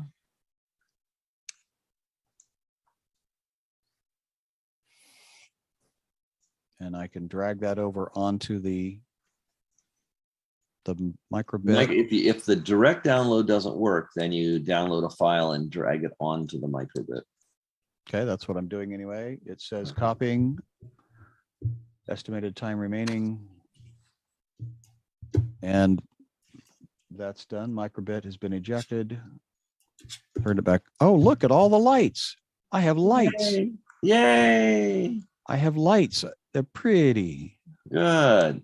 So that sounds like a perfect time then to go to the document called Understanding the Test Program, because rather than explain the tally light program, which has a lot going on, I want to start with just how does the physical box of lights and how does the MakeCode environment work. So if we're good with that, John, John had to, or John, are you still here? Or did he have to go? So I think he had to go. No, I'm still here, and but you could check, and people could do reactions if people have a question. If you know, but I'm a go. Okay. All right. So I may have to sneak out in a bit, but right now I'm okay. Okay. So anyway, there's the document the link in chat that ends with AEP is called Understanding the Test Program. Yep. And what this does is, and again, you all can go back through this at your leisure, is explain the program that just lights up everything, because that's what you're controlling. The tally light program is just a configuration that says, oh, well, wait a minute, I just want to make the ring do something. Wait a minute, I just want to print something on the screen. Oh, I just want to know if somebody touched the touch sensor. So each of those is sort of an ingredient, right, in a total recipe. So I thought that a good place to start, because all of this comes into a pedagogical approach, is how do I take all of you from never having seen MakeCode before to being programmers in 3 hours. So it's not totally possible, but we can do a pretty good job, because MakeCode is actually a really nice environment. It is created to teach high school students and middle school students and even elementary school students how the concept of coding, that you can put, in this case, blocks in a certain order. And when they're executed in that order, something happens the way you want it to. I'm so old, some of you might recall I wrote the first book on how to program to an assembly language. So I've spent a lot of time in text. And for instance, in this test program, let me go to the test program here, tally light test. If you said, no, only real men program in text, then here's the tally light test program in text. And it's 75 lines of code, which isn't really too bad. But there's a lot of opportunity in editing a line to have an extra parentheses or miss one, or forget that the command syntax for Neopixel create has 3 arguments. And that if you're doing math, in some languages it's plus plus, in others it's just 1 plus, and there's various syntactical secrets for text programming.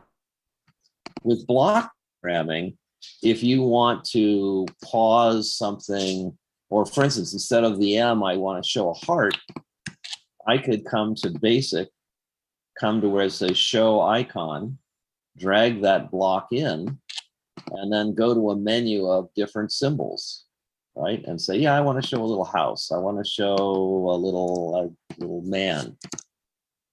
And for efficiency's sake, and I think conceptually, to have your head wrapped around the program, that's a lot easier than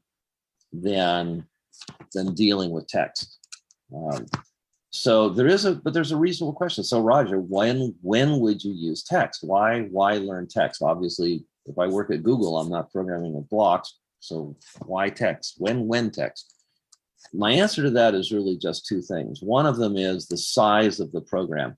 I can shrink this window down for the tally light program, and that's the whole program in blocks. So to understand this program, we need to conceptually understand 1, 2, 3, 4, 5, 7 concepts in a way. There's 7 functional units. But if this was a very complicated program, there would be so many blocks on the screen that the computer would slow down. It wouldn't want to scroll. It just gets difficult on a large program. And at that point, I'd say, well, Roger, I can't see the whole program here either. Well, that's what makes a programmer, is what's your ability at abstraction and being able to know that 10,000 lines later is another bit of code that does something. The other reason to use text, even in a small program, is, for instance, here's a list of variables with numbers. And this begins our explanation of the program, the tally light test. You connected LEDs to pins 10, 11, 12, 13, 14, 15, and 16. Those are the different places that we have things connected. The RGB LED in the middle of the ring uses 3 pins just for it. And then there are 4 LEDs on the panel, and each one has a pin number. In the code, I find it a lot easier to say, turn on the LED free light than to try and remember which pin number that was. I mean, even now, who knows which pin each number those were. So we use a variable to assign each of these functions a name that's easier to deal with than trying to remember the number. Now, back to when you would use text.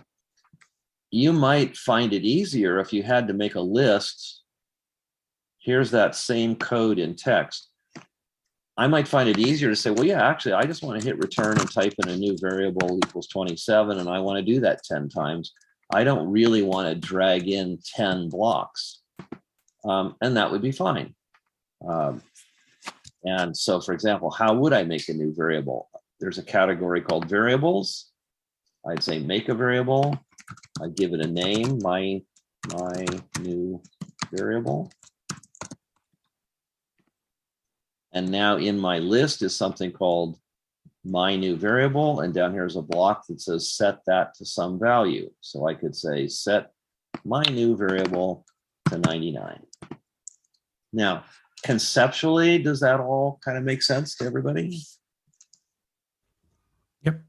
All right, because that was kind of a lot. But again, the context for it is I can program by dragging blocks from categories, even if I've never seen the categories before. It should be, they're designed to be somewhat obvious. For example, if I wanted to play a note, here's a piano keyboard. And I say, yeah, I like that note. Say fine. And then I could put that in, and your program, when it runs, when it gets to that place, it's going to play that note if a speaker was attached. So the idea is to gain a comfort level with the categories to where you say, yeah, I kind of get the idea. If I want an input, I would come here. And for instance, I could push a button on the MakerBit. We don't really use this because we have touch pins. So what about the MakerBit? One of these categories says MakerBit. And in there are new commands, new blocks that aren't part of MakerBit make code out of the box. So make code doesn't know about the touch pins. So for example, I could say, oh, when somebody touches touch pin 5, I want to set my new variable to 199. And let's pick another one. So if I want to, so for instance, how in the touch program, oh, I didn't do that. On this touch program, there's actually a test of the touch pins where you can turn the brightness up and down. I don't know how much that shows on the camera, but it's pretty darn bright now. And if I go all the way around the block, so to speak, it'll go from bright and then come back down again. So how is that happening? Over in the touch program, up in the, the tally light test program, from the MakerBit category, I loaded 2 blocks that say on touch sensor something touched. And we have a variable called brightness. And whenever you touch that, it's going to increase the brightness value by plus or minus 10. So the MakerBit category is where you find the things that are not part of make code all on their own, which in this case is the LED. Show something on the LED. We have a little better control of LED brightness and which ones are turned on and off with MakerBit than they provide as part of make code. And then there are some touch And then also pretty handy is a comment block where you can write a note to yourself, make things brighter.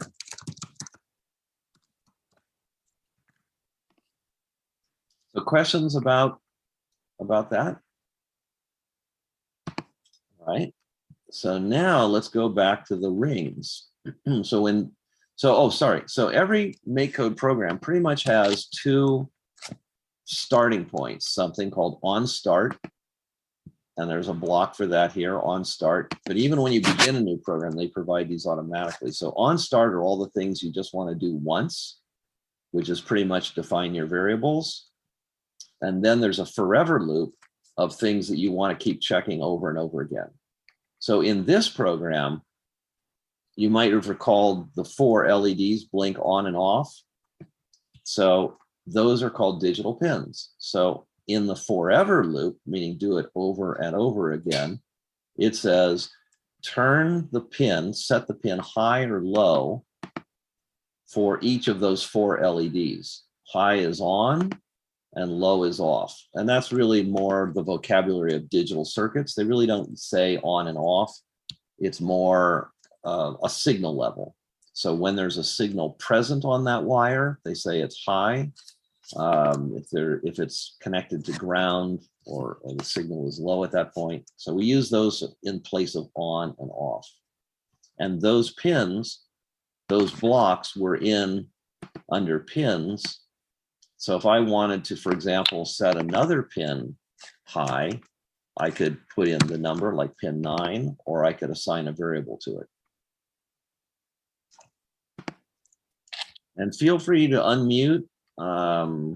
If you have questions, just speak up, please. Or even once in a while say, yeah, I got it. All right, the last part, and we're pretty good on having explained the test program. And I think that'll probably be a good place to pause for today. The last part are the pretty lights. So those, there's a company called Adafruit that produces a lot of hobby electronics components and boards. And they named these LEDs Neopixels. And so actually one thing to show you is so Neopixels are not part of standard MakeCode. So I'll show you where to get those in a moment. But once they are added, just below MakerBit, there's a category here called Neopixel. And let me move that to the middle of the screen for a second. So under Neopixels, you've got blocks, and this is kind of the trickiest one to understand. It says set strip to Neopixels attached to pin something that have how many LEDs. So let's look at it in the context of the tally light. There are 64 LEDs on the 8x8 matrix. Which program are you touching? Oh, I'm in MakeCode, and this is the tally light test program. Yeah, but as I'm understanding, okay, on start, there we go. And now you're in and that's called a program? This on start is called a program? It's actually a part of the program. Okay. Is there a name, not being a coder? No, you're great. This is Shai. This is an invaluable contribution you're making. So I can be ignorant for the room. Yes, you are my assigned new learner. I qualify well. All right. So at the bottom of the screen to the right of the word download is the title of the program called Tally Light Test. Got it. And that could be. So inside that, this first column, this first portion of the program is called on start. Correct. Copy. And those are the things that you're only going to do once. Got it. I'm back up. Thank you. No, this is good. This is really important. There's a saying for educators and people that teach anything. It's hard to remember what you know already that the people you're teaching don't already know. And that's extremely, and anyway, absolutely. I was going to suggest at this point what I'm trying to not say. When I wrote the first book on how to program an Apple II, there were no books, and I didn't know either how to program. The book I wrote was really a diary of my journey learning to program.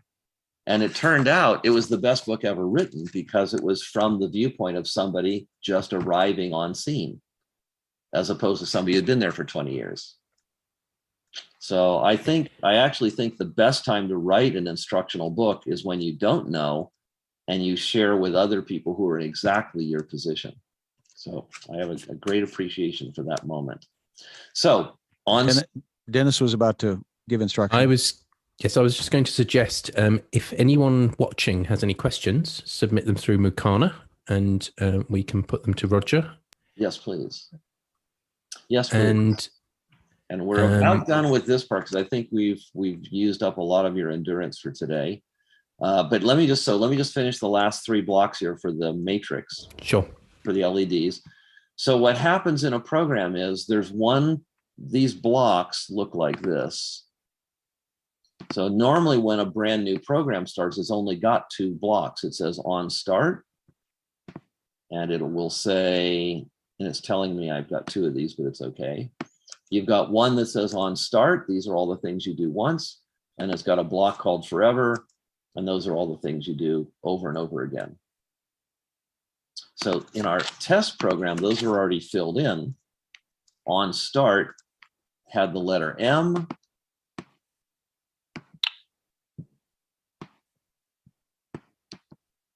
So I just drew it. It pauses for a second. It turns turns everything off. And then it starts including clearing the display of the LCD. And now these blocks are the last ones to sort of explain right now, which is under the category Neopixel, which came from the kind people at Adafruit.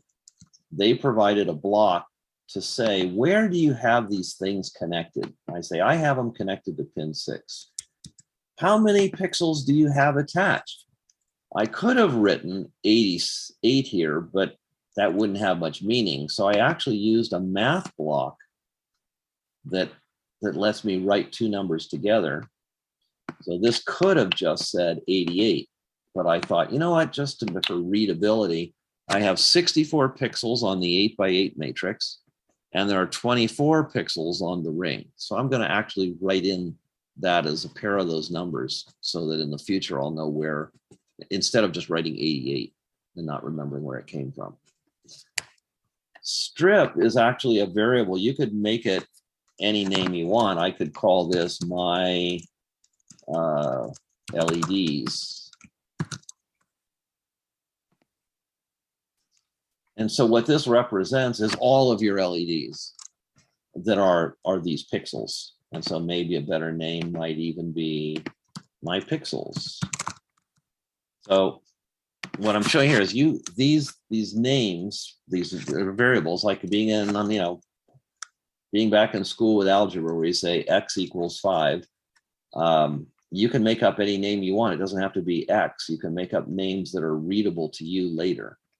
So I could say my pixels, my colorful pixels, are attached to pin 6, and I've got 88 of them. And I'm going to write it this way.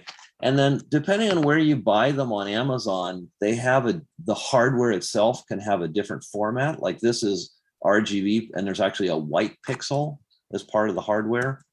The ones that you have in your Tally Light kits are in this format, and it's kind of the most common. So, and when you updated the variable name, I think it went and changed that elsewhere where it was used. Is that right? Yeah, yes, it did, which was really nice. Exactly. So if you look here on these next 2 lines, it says my pixels. If I say, I'm going to rename it again and call it my color pixels, you'll notice it changed it everywhere it was used. Yeah, that's really useful, isn't it? It's really nice. Make code. Some people kind of poo-poo. They say, this is for kids. I don't think that having hot showers and indoor plumbing is only for kids. I find that having the comforts of life are the comforts of life. So if I want to build a Tally Light, this makes things to me so much easier because this handles a lot of the things that would have created friction or frustration. And And so, for example, maybe I get crazy and I say, delete that variable. And it says, do you really want to delete all 4 uses of it? I go, oh, wow, I didn't know I was using it in all those places. Right? So I'm just saying it has a lot of guardrails built in that make things easier. In my Tally Light Yes. app program, am I supposed to be seeing the same sequence of blocks that you're showing me? No, because I'm in the Tally Light test program, not the Tally Light program. Oh, test program. Tally Light, Untitled. Ding, ding, so that's the link in chat. There's the problem. Thank you. Okay. Yeah, in the Tally Light test program, there are more blocks. So what happened was originally, 6 months ago or whenever all this started, my thought was, to explain the Tally Light program. But then as I was building in all of the support structures here, I realized, wow, well, I think it'll be easier to start with the test program that exercises each of the parts of the Tally Light first. So, all right. So Sky, we're back to. Yeah, boy, I looked down for a second and you guys just run away down an alley and just laugh. I can tell. No laughing. There is no laughing. I might run down an alley because I've had that problem since I was 5. I looked down for a minute and then it's like I missed one tab. Yeah. Okay, I'm back. I'm here. Good. All right. So back to setting these pixels then. So these blocks so let me just separate this a little bit. These 3 blocks are all from Neopixels, or these 4 blocks. And so here's the tricky part. And this did take me a while to get my head around, but as these things are, once you understand their approach, then it's okay. What they do is they actually use a variable to represent the entire universe of pixels. So embedded in this variable are things like how bright are they? Do you have more than one of them? So here's the next 3 blocks. This one says, make all of them 20 on a scale from 0 to 255. I picked 20 as being not too blinding, right? So 20 is just a number value. Then the next part is I want to be able to talk to just the matrix. So I say, hey guys, out of all my colorful pixels, all 88 of them, the matrix, the 8x8 matrix, is just the first 64 of them, from 0, starting at position 0 and counting 1, 2, 3, 4 to 64. That's the matrix. And I also have a ring attached. Just a moment. Yes. Would that be 0 to 64 or 0 to 63? It is 0 to 63, but they use the word width. So you're right. It's a subtlety there that this is one of the things that, remember, I teach middle school, and this is one of the rough spots with, middle schoolers and me. I just want to build a Tally Light. I don't want to learn computer programming. Computer programmers always start with 0. And I won't go into that in depth, but it's kind of weird because what you just called out is exactly it. The LEDs are, in a way, numbered from 0 to 63, which makes 64 of them. So if I count 0, 1, 2, that's actually 3 elements. So right. So in the world of Adafruit, because this didn't come from Roger, this comes from Adafruit, and they're like real engineers. They say that the matrix goes from LED number 0, and there are 64 of them, which was nice. Like that block itself is pretty nice. We started 0, but for instance, suppose on the matrix you actually wanted to start with 32. Right? You could actually break the matrix up into 4 different subunits of whatever, for a quarter of 16. Yeah, thank you. 16. You could actually break up this matrix into smaller pieces still and say square 1, square 2, square 3, whatever you wanted, just by changing these number assignments and telling it which pixels were in this. The ring starts at 64 and it has 24 LEDs. So the good part about this is that you get to represent the entire structure, the ring or the matrix, with just a name. And then whatever you do to it next, you just call it out by name. You say, turn the ring on, turn the ring off, make it bright, make it dim. But whatever you do, we're just going to refer to it by its name now. And this is the part, these 4 blocks, or really those 3 blocks, were the part that did that. So now there's, I said that was the last thing, but I forgot there was in the forever loop, it now turns the LEDs off and on to blink them. It shows some text on the LCD that I think for now we'll just say it does it. There's something called functions, which is, suppose I don't want to write all the code for something in line here. I can make what's called a function. And under advanced, that's where you find them. And it's like you'd also call it a subroutine. So I might say subroutine do something, and I could put in here some blocks. And then later in my code, I would have something that said, whoops, I would say call do something. And that would be a way of having a shortcut without having to have all of the steps written out. And that's just a preference. There's nothing wrong with writing. For instance, here I wrote turn all these on, turn all these off. That could have been a function. It's just a preference. Some of it has to do with whether you're going to do it more than once. So if I had something I wanted to do in 5 different places in my program,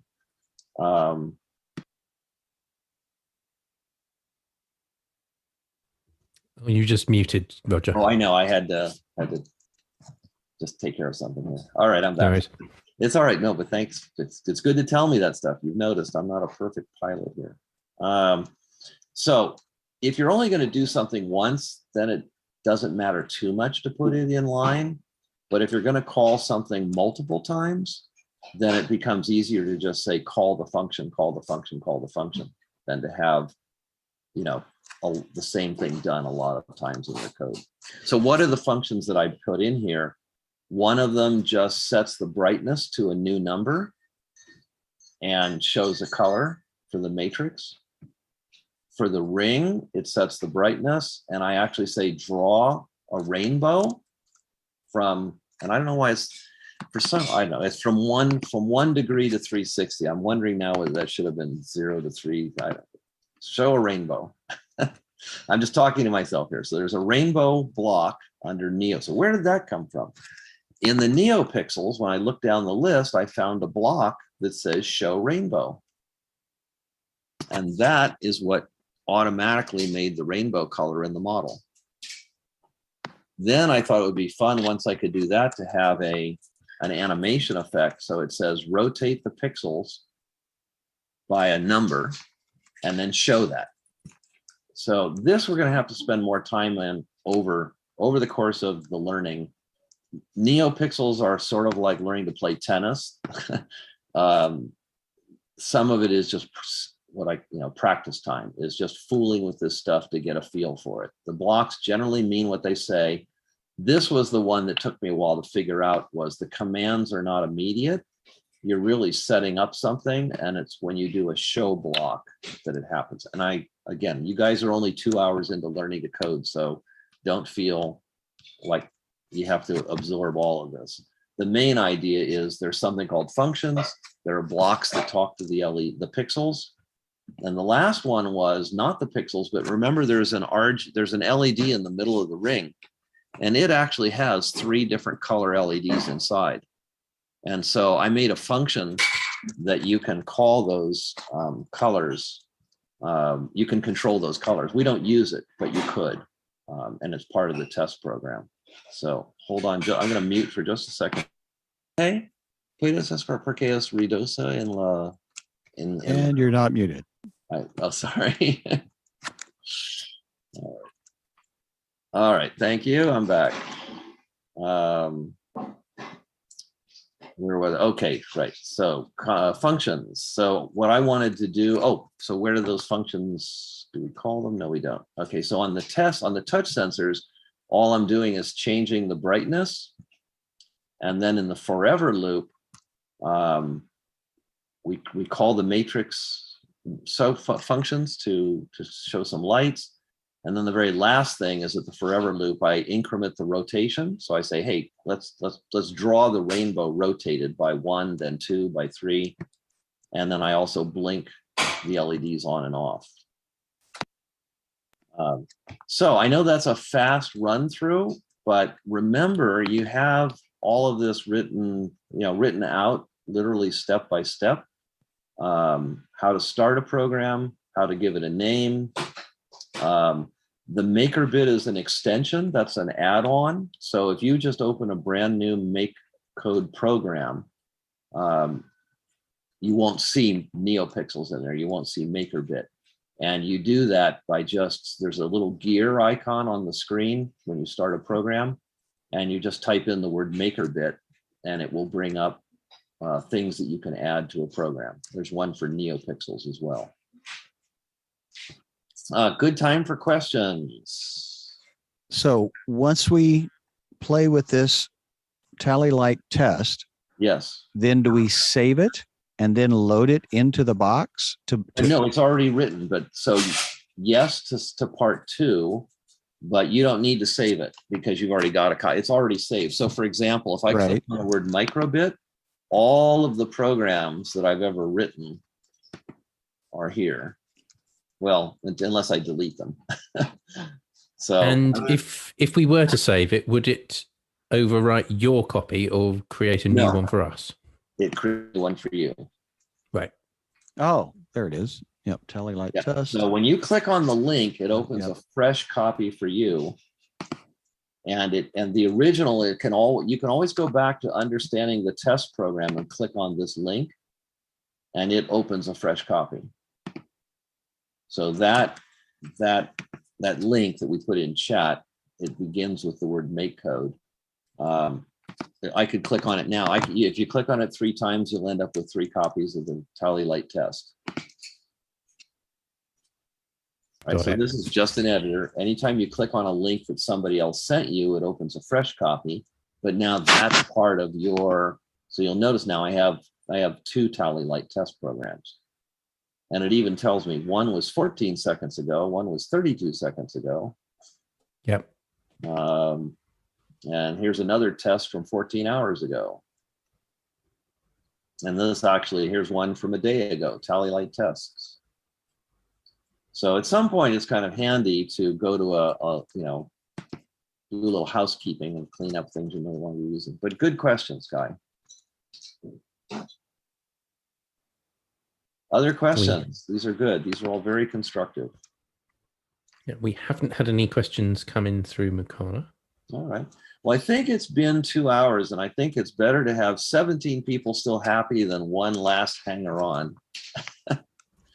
I gather from, so let me explain what you have to work with now.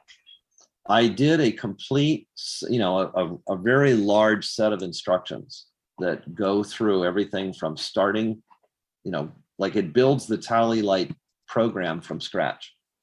So this document called Understanding the Test Program actually leads you through beginning with a blank screen, explains the MakerBit editor, explains how to add the blocks for the MakerBit. There's a lot of writing here. This document, I know we have the same issues in the classroom. Not everybody wants to read 100 pages. So this is 25. It's lengthy, but there's a lot of big pictures.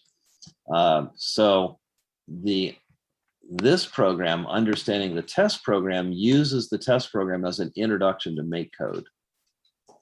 And it does do a pretty in-depth explanation of everything, more than I could do in even things like why are they called pins? A really good question. Let me answer that one. If these are wires and the MicroBit itself has these little gold dots on it, like why do all the blocks say pins? And it's a vocabulary issue that comes from the very first microprocessor. This is the 8008 chip from 1972. The first controllers literally had little sharp points coming out of the chip that went into the circuit board. And Arduinos still have chips that look very much like this that go into them. So the protocol was, which one of these pins do you want to electrify? And the word they used was set the signal high. Put a signal in the high condition on one of these pins and make the other two low. And with that, you can, that opens up the universe: binary numbers, microcontrollers, space shuttles, landing on Mars, helicopters on Mars. So that word in the make code is because the very first chips had pins, and that word, it's like dialing the phone. Why do you tell people to dial a phone? Yes, Sky, was there? Oh no, that was me miming the ringer Oh yes, right, yes, of exactly. the thing. So I guess but since I interrupted, I've got a well-lit pizza box. Yes. It blinkies. You've given me 3 very dense 23 page documents. Yes. A little overwhelmed. I know, saying. and it is, this is, the phrase is drinking from a fire hose, among others. Of epic proportion. Yeah. So, but so let me just go back here, MakerBit Tally. So one, if I was, starting a class, hold on, I want to go back to our original core document. So this document, the MakerBit Tally Light with this link, is the one that has links to, as you said, a huge number of documents. I'm going to add one here.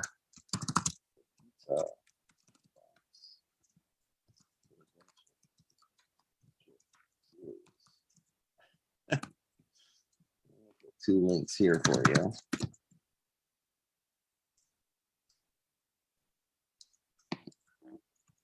So where this came from, connecting. Where this came from was actually a 12-week series that we do in middle school with 6th, 7th, and 8th graders over a period of about 12 weeks. So we're trying to do in 3 hours today what we spend 12 weeks doing with 6th graders.